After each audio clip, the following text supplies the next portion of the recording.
오늘 우리에게 주시는 하나님 말씀은 신약성경 히브리서 12장 1절과 2절 말씀입니다.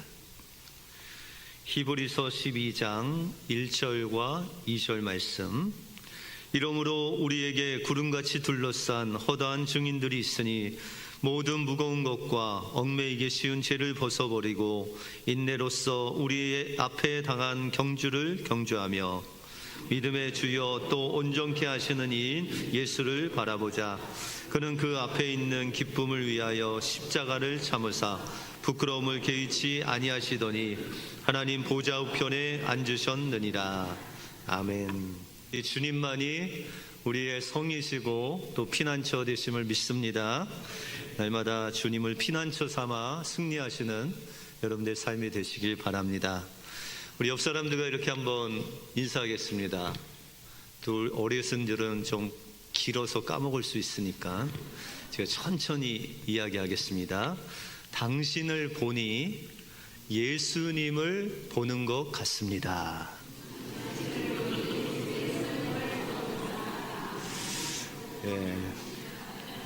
중간중간에 끊기는 분도 계시지만 당신을 보니 예수님을 보는 것 같습니다. 다시 한번 할까요? 시작.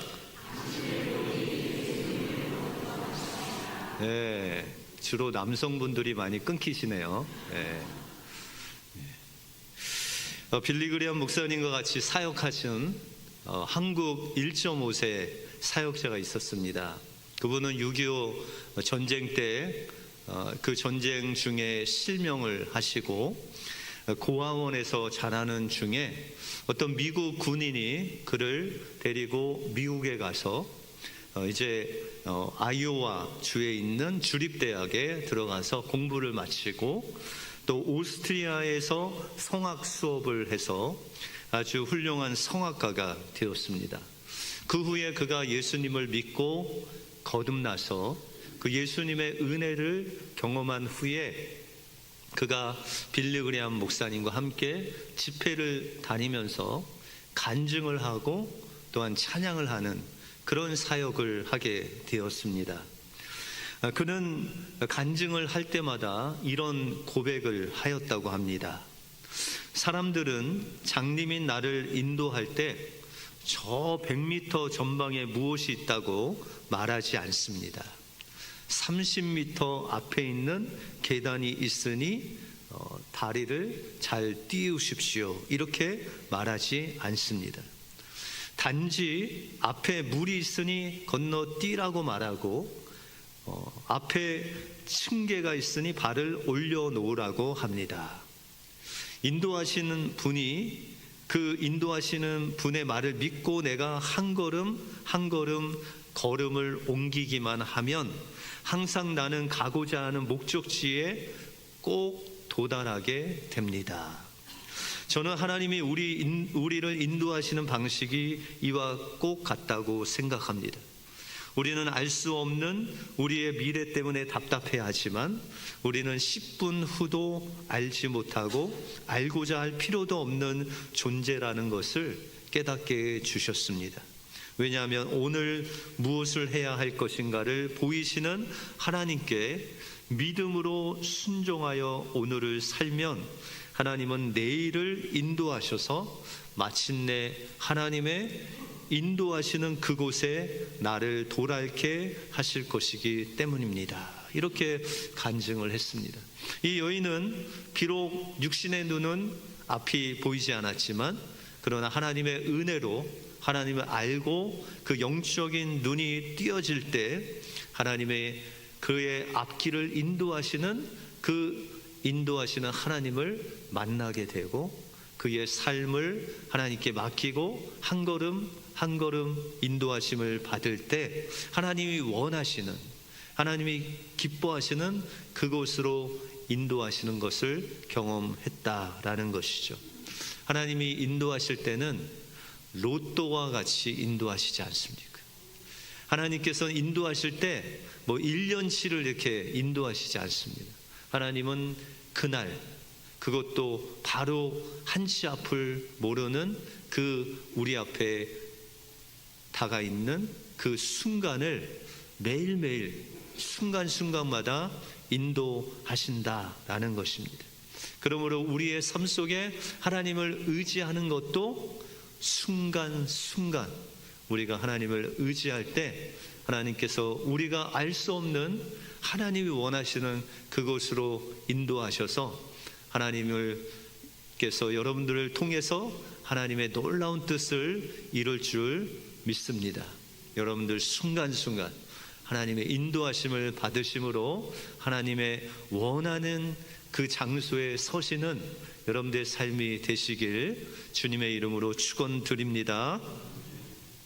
오늘 본문을 통해서 하나님께서 우리를 언제 주님을 바라봐야 되는지, 또 바라보는 방법이 무엇이고 주님을 바라봤을 때 하나님께서 우리에게 주시는 복과 행복에 대해서 오늘 본문을 통해서 살펴보겠습니다.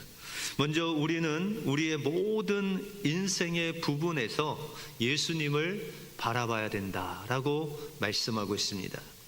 우리 주님을 바라보면 주님은 우리의 인생을 책임져 주십니다. 오늘 본문 2절에 보시면 같이 한번 읽어볼까요? 시작. 믿음의 주요 또 온전케 하시는 이인 예수를 바라보자. 그는 그 앞에 있는 기쁨을 위하여 십자가를 참으사 부끄러움을 개의치 아니하시더니 하나님 보좌 우편에 앉으셨느니라. 여기서 예수님께서 말씀하시기를 나는 믿음의 주다라고 그렇게 말씀하고 있어요. 믿음의 주라는 것은, 특별히 여기 주라는 것은 창조자라는 거예요.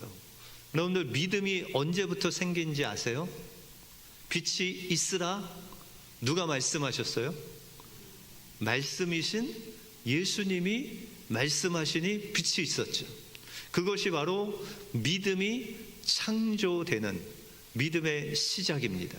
그 일을 누가 시작하셨냐면 바로 로고스이신 예수님이, 말씀이신 예수님이 말씀으로 빛을 창조할 때 그것이 바로 믿음으로 창조되었다라는 거죠. 그러므로 하나님께서 여러분들에게 믿음을 주시는데 그 믿음을 창조하시는 분이 누구시라고요?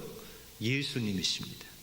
그런데 여러분들에게 믿음을 줄 뿐만 아니라 그 믿음을 온전케 하신다. 다시 말해서 우리의 믿음을 완성하시는, 우리가 예수님을 닮은 하나님의 자녀답게 만들어 가시는, 온전케 하시는 그분도 누구시다? 예수님이시다라는 것이죠. 그런데 우리가 어떻게 하면 그러면 예수님께서 우리에게 믿음을 창조하시고 믿음을 온전케 하시느냐라는 거죠. 그것이 바로 예수님을 바라볼 때, 여러분들이 예수님을 바라볼 때 믿음의 창조자여 온전케 하시는 그분이 여러분들 마음속에 믿음을 부어주시고 그 믿음이 온전히 이루도록 인도하신다는 거예요. 그래서 빌립보서 1장에 보시면 착한 일을 시작하신 이가 그리스도의 날까지 그 일을 이루실 줄을 믿는다라고 그렇게 사도 바울이 고백합니다. 여기서 착한 일이라는 것은 구원의 일입니다. 다시 말해서 하나님의 나라를 세우는 일을 하나님께서 시작하셨는데 그것을 이룰 때까지 하나님께서 일하시고 또한 만드신다는 거예요. 그러므로 우리의 인생을 믿음을 주시고 우리의 인생을 만들어 가시는 분이 주님이시라는 거예요. 여러분들의 인생의 주인은 누구세요? 주님이시죠. 그러면 그 주님께 언제부터 언제까지 맡겨야 돼요? 여러분들의 인생을. 예? 죽기 한 1년만? 예. 여러분들의 인생 처음부터 끝까지를 주님께 맡겨드리는 방법이 있는데 그것이 바로 주님을 바라보는 겁니다. 그러면 우리는 언제 주님을 바라보아야 될까요? 여러분들 주로 주님을 바라보는 때가 언제예요? 예? 기도할 때? 힘들 때? 여러분들 필요할 때? 여러분들 아이들이 여러분들 찾아올 때가 언제예요? 부모님 찾아올 때? 꼭 뭐가 필요할 때? 그렇죠? 예, 그렇게 찾아오죠. 우리도 주님을 찾아가고 주님을 바라보는 때가 주로 주님 필요할 때, 기도할 때, 그 기도가 필요할 때, 그럴 때 주님을 바라본다는 거죠. 그런데 하나님께서는 우리가 필요할 때만 주님을 바라보니 우리를 늘 주님을 바라보게 하시기 위해서 우리를 훈련하신다는 거예요. 그 대표적인 예가 구약의 광야 생활 40년 동안 이스라엘 백성들을 훈련하신 그 하나님의 훈련 속에서 이 하나님을 바라보는 그 바라봄이 언제 주님을 바라보아야 되는지를 훈련시켰었다는 거죠. 그러면 이스라엘 백성들이 광야에서 하나님을 바라볼 때가 언제였을까요? 먹을 것이 필요할 때. 그래서 아침마다 하늘을 봤잖아요. 그죠? 그러니까 하늘에서 하나님께서 만나를 내려주셔서 매일 아침마다 그들은 하나님을 바라보고 하나님 바라보면 만나를 주시고, 그래서 광야에서 난 친구들은, 젊은 세대, 다음 세대들은 하늘만 보면 먹을 것이 내려오는지 알았습니다. 또 이들이 이 만나로 채워지는 것이 부족해서 고기를 먹고 싶다고 하면 어떻게 하셨죠? 네, 메추라기를 그 저녁에 그냥 진 사면에 보내주셔서 그냥 이 목까지 차도록 고기를 먹도록 그렇게 하셨다는 거예요. 여러분들 고기 먹고 싶으면 어떻게 하면 돼요? 네, 주님 바라보면 고기를 목까지 차도록 그냥 주신다는 거예요. 예, 아멘 하신 분만 이제 고기 주실 줄 믿습니다. 예, 그런데 그뿐만 아니라 출애굽기 17장을 보면은 주님께서 이 반석을 통해서 생수의 강이 막 넘치게 하셨잖아요. 근데 이 생수의 강, 특별히 광야에서 물이라는 것은 엄청나게 귀한 것인데 그 물을 뺏으러 아말렉 족속이 왔었죠. 다시 말해서 이스라엘 백성들이 광야에서 전쟁을 합니다. 근데 이 전쟁 때 누구를 바라봐야 돼요? 네, 주님을 바라봐야 되겠죠. 그래서 모세가 시내산 가서 한 일이 주님 바라본 거예요. 손을 들고 주님 바라볼 때는 이스라엘이 이기고, 손을 내리면 아말렉이 이기는 그 전쟁도 주님 바라보면 이길 수 있는 거죠. 또한 병에 걸렸을 때 그들이 하나님께 원망함으로 불뱀에 걸려서 그 열병으로 막 신음할 때 어떻게 낫게 하셨어요? 주님 바라보게. 그래서 장대에 구리뱀을 만들어서 달아 놓으니 그것을 보는 사람은 낫고 안 보는 사람은 죽었습니다. 다시 말해서 우리가 병에 걸렸을 때도 주님 바라보면 주님께서 치료해 주시는 놀라운 은혜를 주신다라는 거예요. 그러면 언제 우리가 주님을 바라봐야 돼요? 네, 배고플 때, 목마를 때, 영적인 전쟁, 또 세상에 살면서 어려울 때, 힘들 때, 이런 모든 순간순간마다 주님을 바라보면 주님께서 우리를 도와주시고 먹게 하시고 낫게 하시고 이기게 하시는 놀라운 은혜를 모함으로요, 하나님을 바라봄으로 주신다라고 그렇게 말씀하고 있습니다. 이렇게 하나님께서 이스라엘 백성들을 40년 동안 광야 훈련을 시키셨어요. 그래서 이제 훈련이 돼서 어디로 들어갔냐면 가나안 땅에 딱 들어갔어요. 그런데 가나안 땅에 딱 들어가니까 하나님께서 이스라엘 백성들에게 뭘 주셨냐면 배고플 때 늘 먹을 수 있는 곡식을 쟁겨 놓을 수 있는 창고도 주시고, 또 농사할 수 있는 밭도 주시고, 또한 양들을 잘 데리고 있을 우리도 주시고, 또한 맨날 텐트 치고 텐트 풀고 또한 텐트 가지고 이동했던 그들에게 집을 주셔서 늘 쉴 수 있는, 늘 먹을 수 있는, 늘 마실 수 있는 우물까지 하나님이 주셨다라는 거예요. 그런데 이스라엘 백성들이 그렇게 하다 보니까는 아침에 예전에는 뭘 바라봤다고요? 하늘을 바라보면 하나님께서 만나를 주셨는데 이제는 하늘을 안 봐도 먹을 게 있는 거예요. 하늘을 안 봐도 우물에 가면 마실 물이 있는 거예요. 그렇게 하다 보니까 어디를 바라보지 않았을까요? 하늘을 바라보지 않았어요. 그런데 가나안 땅에서도 하나님은 동일하게 그들에게 아침에는 뭘 주셨을까요? 보이지 않는 영의 양식인 만나를 주시고, 또한 그들이 목마를 때 영적인 생수의 강을 허락하시고, 또한 가나안 땅에서 전쟁할 때 하나님을 바라보면 이기게 하시고, 병들면 주님 바라보면 낫게 하시는 그 놀라운 하나님의 바라봄의 은혜를 잊고 살게 되었던 것이죠. 그러면 그들은 무엇을 바라보고 살았을까요?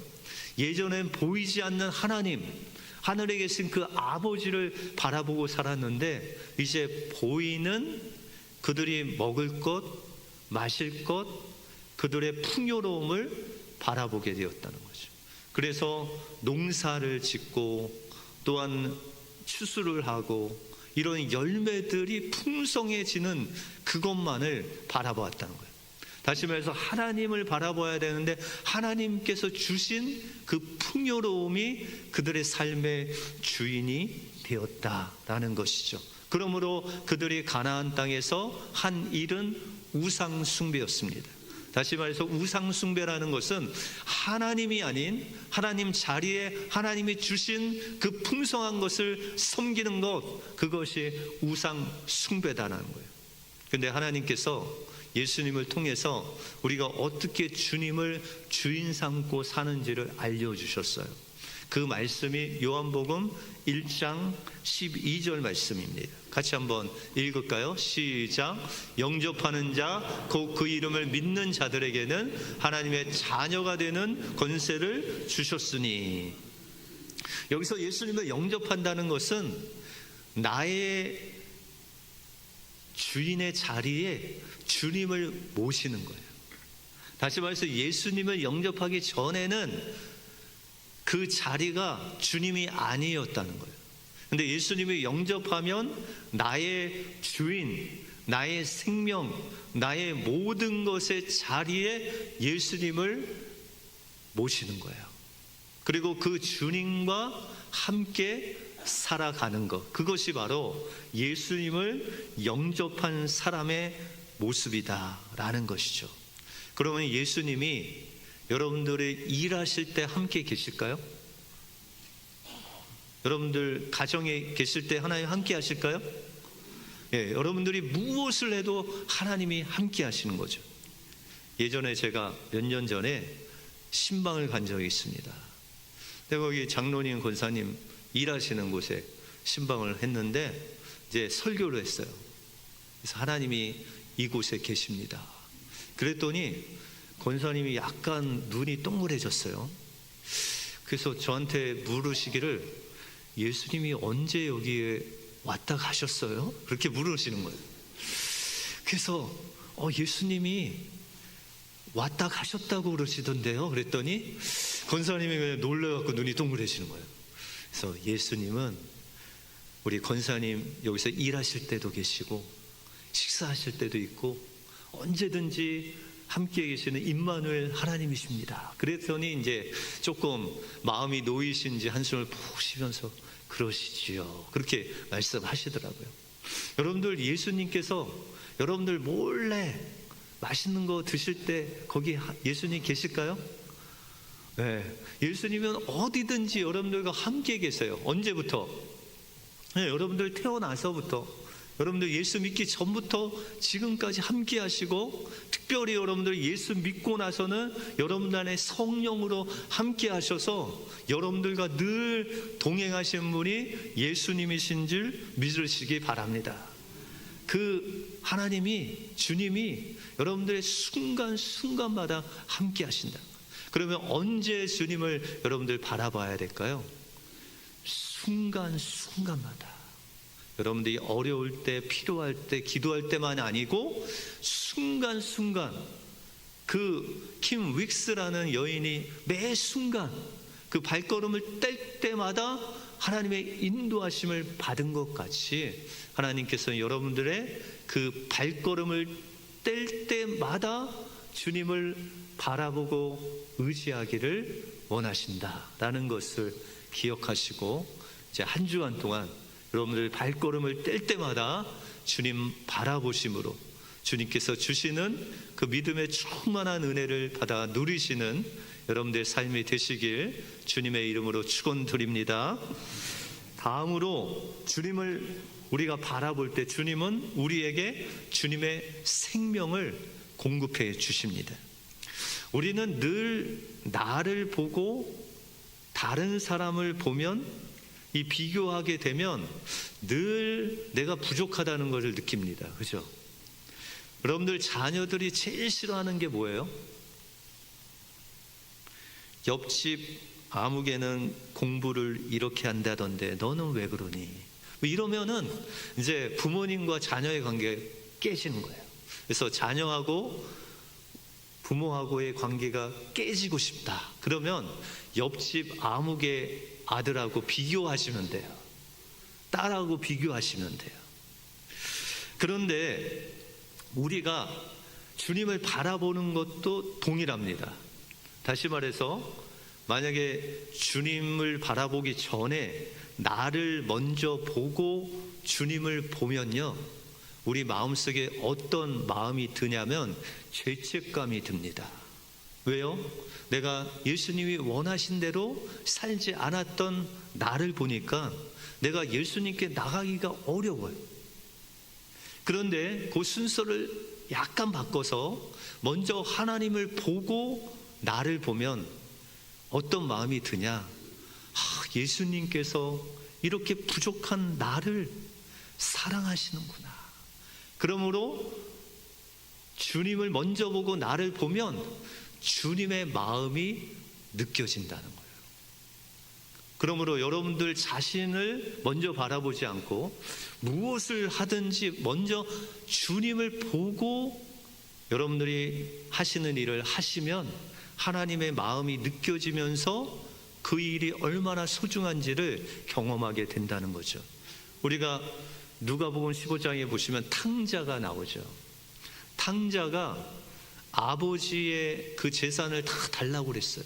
여러분들 자녀들이 지금 여러분들 재산 달라고 하면 어떻게 하실래요? 예? 그냥 줘요? 깃방망이 한 대 맞죠? 예. 야, 내가 가진 게 어딨냐 하면서 네가 줘야지 하면서 한번 맞죠. 그런데 이 당시에도 아버지가 살아계신데 재산 달라는 것은 정말 불효막심한 죄였어요. 그래서 이것을 이웃 사람들이 알면 레위기서에도 아버지를 모욕하면 돌로 쳐 죽이는 것이 합법적이었어요. 그런데 그가 아버지의 재산을 다 가지고 먼 나라로 가서 허랑방탕하게 썼어요. 그리고 나서 그가 자기를 보고 아버지를 생각하니까 어떤 마음이 들었을까요? 세 글자, 죄책감이 들었겠죠. 그죠? 왜요? 자기를 보니까는 아버지가 살아계실 때 그 재산을 달라고 한 게 불효자식이고 그걸 가지고 허랑방탕하게 살고 이제 거의 거지의 모습인 자기를 바라보니까 아버지에게 갈 수가 없는 거예요. 그런데 탕자가 정말 하나님의 은혜로 요 순서를 한번 바꿨어요. 어떻게 바꿨냐면 아버지를 생각하고 자기를 바라봤어요. 언제? 이 탕자가 거의 죽게 되었을 때, 쥐염 열매도 먹을 게 없어서 거의 진짜 죽게 되었을 때, 비몽사몽간에 아버지를 먼저 생각했어요. 그러니까 성경을 보니까 아버지를 먼저 생각하니까 아버지 집에는 품삯을 받는 일꾼들이 너무 많아요. 그리고 그 아버지의 종으로만 들어가도 내가 잘 살 것 같아요. 그래서 그가 용기를 내서 아버지께 돌아가게 됩니다. 누구를 먼저 생각하니까? 아버지를 먼저 생각하니까 자기의 그 모습을 먼저 보지 않고 아버지를 생각하니까 아버지께 돌아갈 수 있는 그 마음이 생겨서 아버지께 돌아가게 되죠. 그리고 아버지가 둘째 아들이 오는 거 보고 달려와 끌어안습니다. 여러분들, 그 아버지가 달려가 끌어안은 이유는 뭘까요? 그 몇 년 동안 못 본 둘째 아들을 너무 반가워서, 그죠? 그게 첫 번째 이유겠죠. 근데 두 번째는 아까 말씀드린 이 불효자는 이웃들이 먼저 보면 먼저 돌로 쳐 죽여도 됩니다. 그래서 그 아들, 이웃들이 먼저 가기 전에 자기가 가서 살리려고 그렇게 달리신 거예요. 그래서 그 탕자를 안는 순간 그 탕자는 뭘 느꼈을까요? 그 아버지의 사랑, 이웃들에게 먼저 와서 돌로 맞을 자기를 아버지가 살리기 위해서 저 나이 드신 분이 달려와 자기를 사랑으로 안는 그 아버지의 사랑을 느꼈을 때 그는 자기가 얼마나 소중한 인간인지를 아버지의 사랑을 통해서 경험하게 되었다라는 것입니다. 그러므로 우리는 날마다 누구를 먼저 봐야 돼요? 나를 먼저 보는 것이 아니라 하나님을 먼저 보면 하나님의 그 사랑이 내게 전달되고 그 사랑으로 나를 바라봤을 때 내가 소중한 사람, 존귀한 사람, 그러면 우리 옆 사람을 보면 어떤 마음이 들까요? 이 옆 사람은 예수님이 어떻게 보시는 분이에요? 천하보다도 귀하게 여기시는 분. 그러므로 그분을 봤을 때 먼저 누굴 봐야 돼요? 예수님을 바라봐야 된다라는 것이죠. 그래서 아내를 보실 때도 아내를 보기 전에 누굴 봐야 돼요? 예? 그냥 눈을 감으시네, 남자분들이. 누굴 먼저 봐야 된다고요? 예? 예, 예수님을 먼저 보고 아내를 봐야 돼요. 근데 목사님, 저는 하나님을 보고 아내를 봐도 사랑스럽기보다는 왼자가 생각나고 막 마자가 생각나고 그러면 어떡합니까? 그래서 여러분들에게 그 방법을 하나 가르쳐 드리려고 제가 하나를 갖고 왔습니다. 아내를 보기 전에 예수님을 보면 아내가 천사같이 보이게 하는 그 방법, 여러분들 주중에 새벽 기도를 한번 나오십시오. 그리고 기도를 하고 집에 가서 그 잠자는, 침 흘리고 자는 아내를 딱 보면 천사같이 보여요. 저 거의 동의하지 않으시는데 한번 해보시라니까요. 네, 이번 주에 새벽 예배 보겠습니다. 남편분들 다 오셔서 새벽 예배 드리고 이제 집에 가서 아내를 보시면 천사보다 더 빛나는 아내를 보실 줄 믿습니다. 여성분들이 아멘이 남성분들한테는 안 나오네요. 다시 한번 믿습니다. 네, 찬양대에서 많이 나왔어요. 제가 보겠습니다. 새벽 예배 때. 그러므로 우리가 주님을 바라보면 믿음이 생기고 또 그 믿음을 온전케 하시는 놀라운 은혜가 우리에게 임한다라는 것이죠. 그러므로 우리가 주님을 바라보면 부정적인 생각이 긍정적인 생각으로, 주님 바라보면 주님께서 주신 직분도 감당할 수 있는 능력을 부어주시고, 우리 마음속에 기쁨이 없다, 그럼 주님 바라보면 주님께서 우리에게 주시는 그 구원의 기쁨이 살아나고, 우리가 그 첫사랑이 없다, 그럼 주님 바라보면 주님께서 처음 만난 그 주님의 사랑을 부어주실 줄 믿습니다. 여러분들 삶 속에 그 순간순간 주님을 바라보시고, 옆 사람을 보기 전에, 어떤 일을 하기 전에 그 앞에 계신 주님을 먼저 보고 행할 때 하나님의 놀라운 은혜가 여러분들 삶 속에 임하실 줄 믿습니다. 이 은혜로 한 주간 승리하시는 여러분들의 삶이 되시길 주님의 이름으로 축원드립니다. 기도하겠습니다. 하나님 감사합니다. 오늘도 주님의 말씀과 같이 우리가 필요할 때만이 아닌, 기도할 때만이 아닌 순간순간 우리의 발자국을 하나 내디딜 때마다 주님을 바라보게 하시고, 우리가 만나는 그 사람을 먼저 보지 않고, 심지어는 내 자신을 먼저 보지 않고 우리를 바라보시는 그 주님을 먼저 바라보게 하시고, 그 일을 할 때 주님께서 그 일을 감당할 수 있는 놀라운 능력도 공급해 주실 줄 믿사오니, 날마다 주님 바라봄으로 승리하는 우리 은혜교회 모든 가족들 되게 하여 주시옵소서. 모든 것 주님께 감사드리오며 예수 그리스도 이름으로 기도하옵나이다. 아멘.